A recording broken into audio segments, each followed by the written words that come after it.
whole ethos really is to support families in their home environment as best as possible.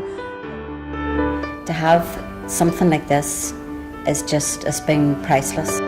They gave us a quality of life as a family. They gave us great support, and all the different occasions that we had, we couldn't have had those special memories without them.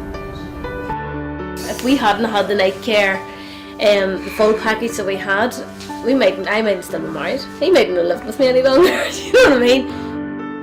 This really is essential for the families. A lot of them talk about it. It's survival. It gives them an opportunity to have a well-deserved break. Sometimes it's only even be able to get a walk, to be able to spend time with their other children.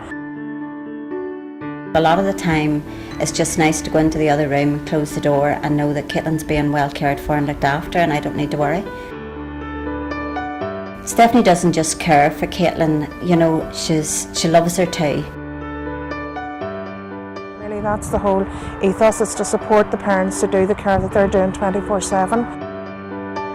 Anya was 15 there in July.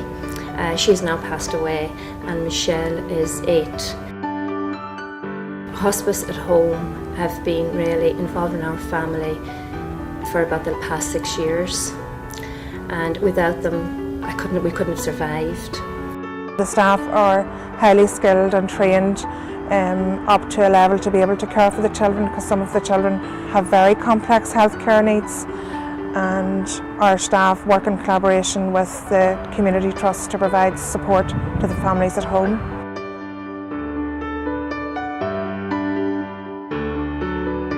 With his condition, because he's complex, you have to be alert, so you can't be in a half sleeping state, if you know what I mean, to deal with him.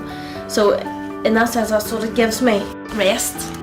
It is about bringing the care to the families in their own home and supporting them in their own home, and offering families choice and support in that environment. Hospice at Home enabled us to keep Anya at home.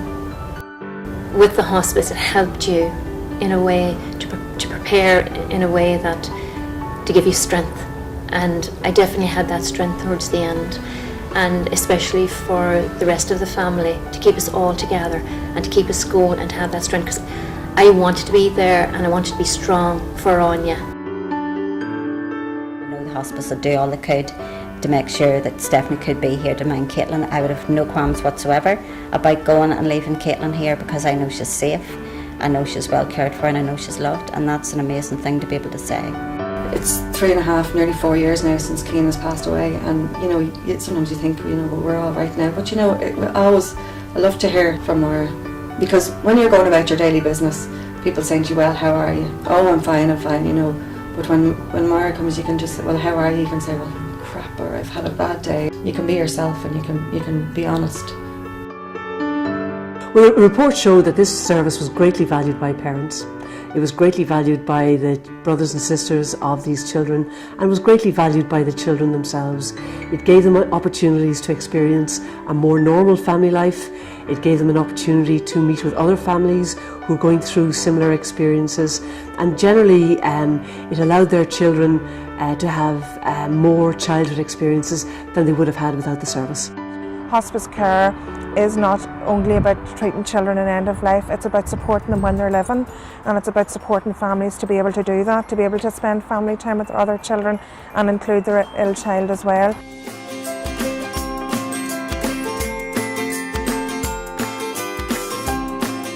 It's a lifeline for parents. They can do other things with maybe other siblings or older children, or get to do things with their other family, and knowing that the children is here and having fun.